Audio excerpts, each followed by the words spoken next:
Afrika Mashariki imetimia saa 12 kamili asubuhi, ni sawa na saa 11 asubuhi Afrika ya Kati. Hujambo msikilizaji, mimi ni Skola Kisanga na nakukaribisha katika matangazo ya asubuhi ya Amka na BBC. Katika Amka na BBC asubuhi hii, hofu inaongezeka ya kurejea kikamilifu kwa uhasama katika Mashariki ya Kati, siku moja tu baada ya Iran na Marekani kuzusha tena mashambulizi katika mlango wa bahari wa Hormuz. Urusi imetishia Ukraine kwa shambulizi kubwa la kombora katikati mwa Kyiv ikiwa vikosi vyake vitajaribu kuvuruga maadhimisho ya siku ya ushindi wa vita vya pili vya dunia vya Moscow.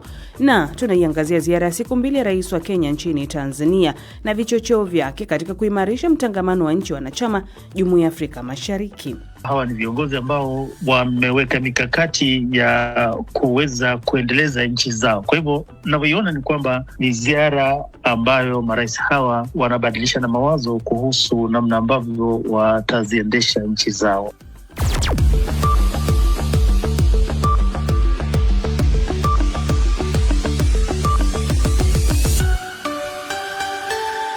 Jumanne leo ya Mei 5 msikilizaji, lakini kwanza nampisha mwenzangu Nasteha Mohamed hana kusomea muktasari wa habari za ulimwengu. Nasteha, karibu.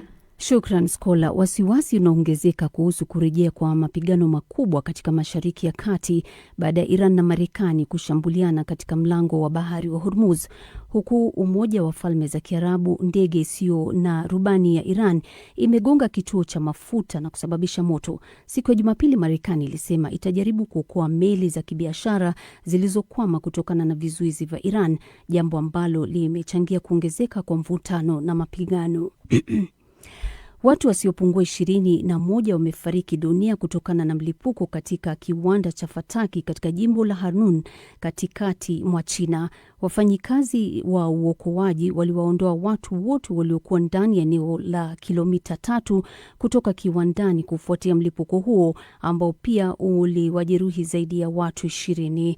Rais Xi Jinping ameagiza kufanyike uchunguzi wa haraka kuhusu janga hilo pamoja na juhudi zote kuhakikisha watu ambao bado hawajulikani walipo wanapatikana. Rais wa Cameroon Paul Biya amebadilisha kampuni kuu ya umeme nchini humo kuwa shirika linalomilikiwa kikamilifu na serikali, miezi michache baada ya serikali kununua hisa za kampuni ya uwekezaji ya Uingereza Actis, ambayo ilikuwa na hisa kubwa ya kampuni hiyo. Esther Luambano na maelezo zaidi. Katika amri ya rais iliyotiwa saini na kampuni ya Energy of Cameroon inayojulikana pia kama Eneo SA, sasa itaitwa Cameroon Electricity Corporation au SOCADEL. Hapo awali kampuni ya Actis ilikuwa ikimiliki 51% ya hisa za kampuni hiyo, huku serikali ya Cameroon ikimiliki 44% na 5% zilizobaki zikimilikiwa na wafanyakazi wake. Mwezi Februari, serikali ya Cameroon ilichukua hisa za Actis baada ya kulipa karibu dola milioni 140 za Marekani. Mamlaka nchini humo zilisema hatua hiyo inalenga kuimarisha uhuru wa taifa katika sekta ya nishati. Wizara ya afya ya Lebanon imesema mashambulizi ya Israeli yamewaua watu 110 tangu Alhamisi, licha makubaliano ya kusitisha mapigano ambayo rasmi yamekuwepo kwa zaidi ya wiki 2. Jumatatu ilikuwa moja ya siku mbaya zaidi hivi karibuni, ambapo watu 17 wakiwemo watoto 2 waliuawa na jeshi la Israeli ambalo linasisitiza kuwa linawalenga wanamgambo wa Hezbollah. Hii ni BBC. Na muhtasari wa habari za dunia umesomwa kwako na mwenzangu Nasteha Mohamed akiwa studio zetu za Nairobi. Unasikiliza Amka na BBC kutoka hapa idhaa ya Kiswahili ya BBC, msikilizaji, ikikutangazia kupitia redio wa shirika mbalimbali nchini Kenya, Nyota FM na Must FM, DRC Lizard Radio na Radio Muungano kule Beni. Nchini Tanzania tusikilize kupitia Radio Kwizera Ngara, Zenje FM visiwani Zanzibar, Radio 1 Dar es Salaam na Radio Free Africa kule Mwanza. Nchini Uganda, Voice of Karamoja, Radio Lira, Radio Kitara na Radio Paidha. Lakini internet katika bbcswahili.com. Na kukumbusha msikilizaji, haya matangazo yanakujia moja kwa moja kupitia ukurasa wetu wa Facebook. Unarambaza tu unaandika BBC Swahili, utaweza kutusikiliza hapo. Mimi ni Skola Kisanga. Kumekuwa na kuongezeka kwa mzozo katika eneo la Ghuba baada ya Marekani kusema imerusha makombora mawili kulenga wanaozuia kupita mlango bahari wa Hormuz. Iran imesema kuwa imefyatua risasi za onyo kwa meli moja ya kivita na kukanusha madai ya Marekani kuwa meli mbili za wafanyabiashara zenye bendera ya Marekani zilivuka njia hiyo ya majini. Na Steha Mohamed ana maelezo zaidi.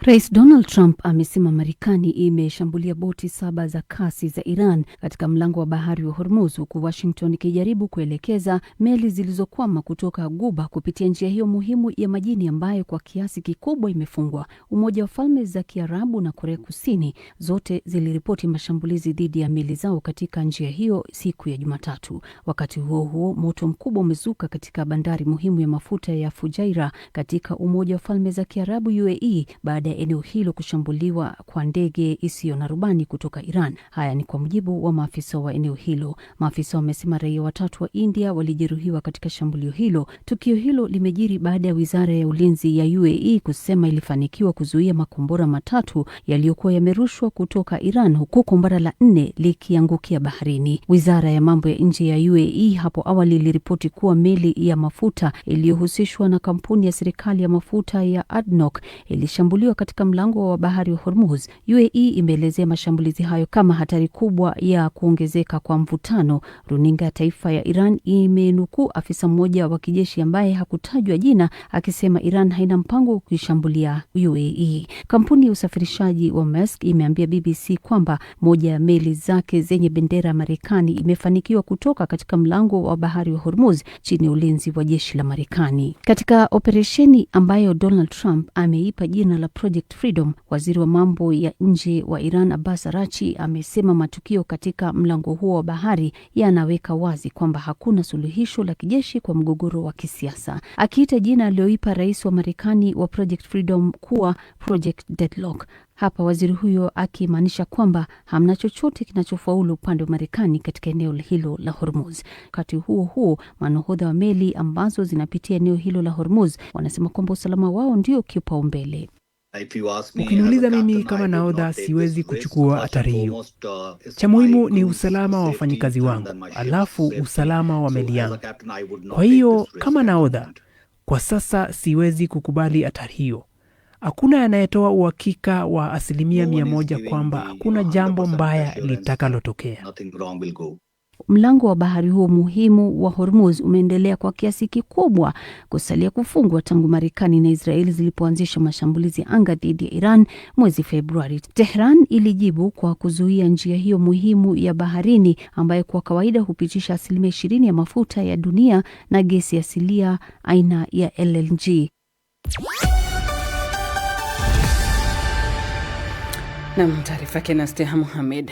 Urusi imetishia Ukraine kwa shambulizi kubwa la kombora katikati mwa Kiev ikiwa vikosi vyake vitajaribu kuvuruga kumbukumbu ya siku ya ushindi wa vita vya pili vya dunia vya Moscow. Wizara ya Ulinzi ya Urusi imesema itazingatia usitishaji vita upande mmoja wakati wa sherehe hizo. Wizara hiyo imetaka raia kuondoka Kiev mara moja ikiwa vikosi vya Ukraine havitafuata makubaliano hayo, lakini Rais Volodymyr Zelensky anasema pendekezo hilo si la kuaminiwa. Usitishaji mapigano kwa siku moja, lakini kabla ya hapo amekuwa akiwaua watu wetu. Kwa kuangalia kwa kweli hii si sawa. Leo Maefa, jana Dnipro, watu wamekufa na kujeruhiwa, watu wazima na watoto. Rais Volodymyr Zelensky anasisitiza pendekezo hilo kwamba si lenye uzito na Kremlin inaogopa ndege zisizokuwa na rubani za Ukraine zikivuma katika eneo la kihistoria la Red Square wakati wa maonyesho yake ya kila mwaka ya nguvu za kijeshi ambazo anadai kwamba zimepunguzwa. Badala yake anapendekeza mapatano hayo yaanze leo Jumanne usiku. Kipindi hiki cha kiangazi itakuwa ni muda wa Putin kuamua nini kinafuata, kuendeleza vita ama kuchagua njia ya kidiplomasia, na lazima tumsukume kwenda kwenye diplomasia. Hawezi kuendelea kusambaza vita vya kijeshi na kurusha ndege zisizokuwa na rubani kila mahali. Ni rais wa Ukraine huyo Volodymyr Zelensky. Ndege zisizo na rubani ama drone za Ukraine zimekuwa zikipenya zaidi ndani ya eneo la Urusi. Moja wapo iligonga jengo moja huko Moscow jana Jumatatu asubuhi.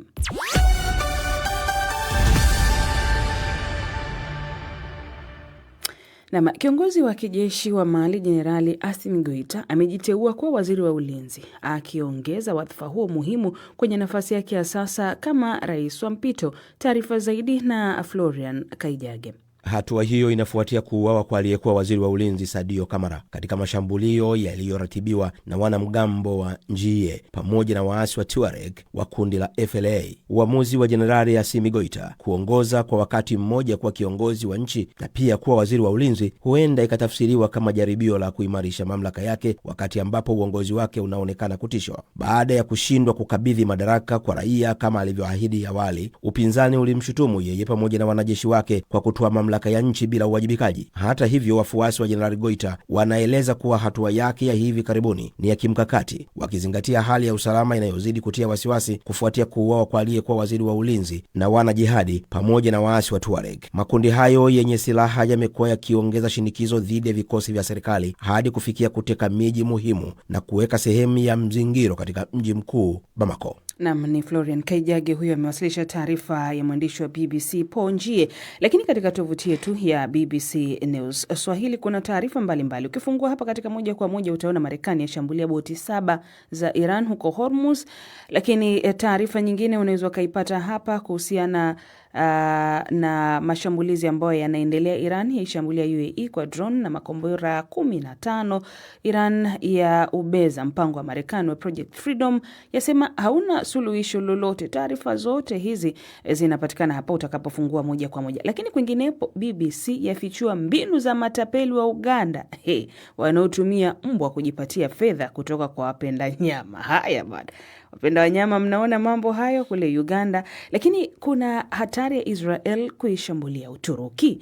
Na je, unazifahamu nchi 7 ndogo zaidi duniani? Taarifa hiyo pia inapatikana hapa katika tovuti yetu ya BBC News Swahili. Lakini je, ubingwa wa EPL utaamuliwa lini? Tunakwenda sasa viwanjani kulifahamu hilo na Florian Kaijage. Twenzetu. Asante sana Skola Kisanga, unabashasha sana asubuhi ya leo. Unashabikia timu moja hapa pengine.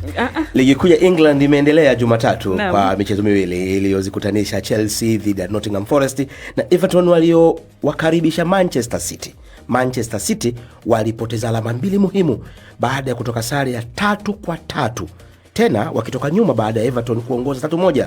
Sare hiyo imeleta auheni kubwa kwa Arsenal, the Gunners, wanaowania ubingwa wa kwanza wa EPL katika kipindi cha miaka 22 tangu 2004. Unataka kufahamu ni zamani kiasi gani? Mwaka 2004. Okay.